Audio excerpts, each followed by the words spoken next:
Hello નમસ્તે મિત્રો, જય માતાજી બધાને। આજે શીતળા સાતમ છે અને આ સાતમ છે નાની સાતમ છે અને કાઠિયાવાડમાં તો આ સાતમ છે એ બધા ઉજવે છે। અહીંયા લોકો સાતમ તમે બધા ઉજવો છો કે નહીં એની મને ખ્યાલ નથી।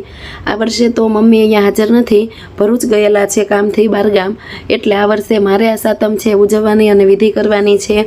એટલે ગઈકાલે છે થેપલા બનાવેલા છે, વિડીયો મૂકેલો હતો। ત્યાર પછી મસ્ત મજાનું જમી અને પછી રાત્રે ગેસ ઠારવાની વિધિ કરવાની હતી, એટલે કે ચૂલો ઠારવાની। હવે આ ચૂલો ઠારવાની વિધિ શા માટે કરવામાં આવે છે? મમ્મી એવું કહેતા કે શીતળા માતા છે મોડી રાતે આળોટવા નીકળે એટલે આપણે ગેસ છે ઠારી દેવાનો।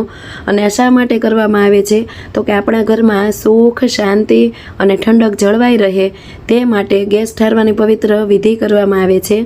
અને આ વિધિ પૂર્ણ થયા બાદ આપણે કંકુનો પવિત્ર સ્વસ્તિક એટલે કે સાથીઓ કરી લેશું। જો અહીંયા તમે વિડીયોમાં જોઈ શકો છો, મેં છે પવિત્ર ચાંદલા કરેલા છે, સાથીઓ કરેલો છે અને પછી માતાજીને છે એ આ ચૂંદડી છે રોની નાગલાઈ ઘણા કહે છે એ મૂકી દીધી છે અને જય શીતળા માતા છે લખી દીધું છે।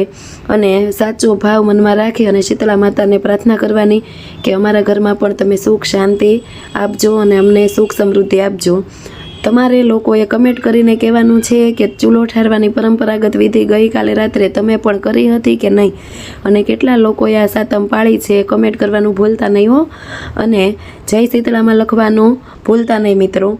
અને જો આવા સુંદર વિડીયો તમને પસંદ આવે તો મારી ચેનલ છે એને સબસ્ક્રાઈબ કરજો। ઇન્સ્ટાગ્રામમાં તો તમે લોકોએ મને ખૂબ પ્રેમ આપ્યો છે, ઇન્સ્ટા આઈડીમાં ખૂબ ફોલોવર્સને બધું વધી ગયેલું છે। આવી જ રીતે યુટ્યુબમાં પણ મને સપોર્ટ કરજો અને વિડીયો પસંદ આવે તો ચેનલને સબસ્ક્રાઈબ કરજો। અને શીતળા સાતમની ફરી એકવાર બધાને શુભેચ્છાઓ। જય શીતળા માતા।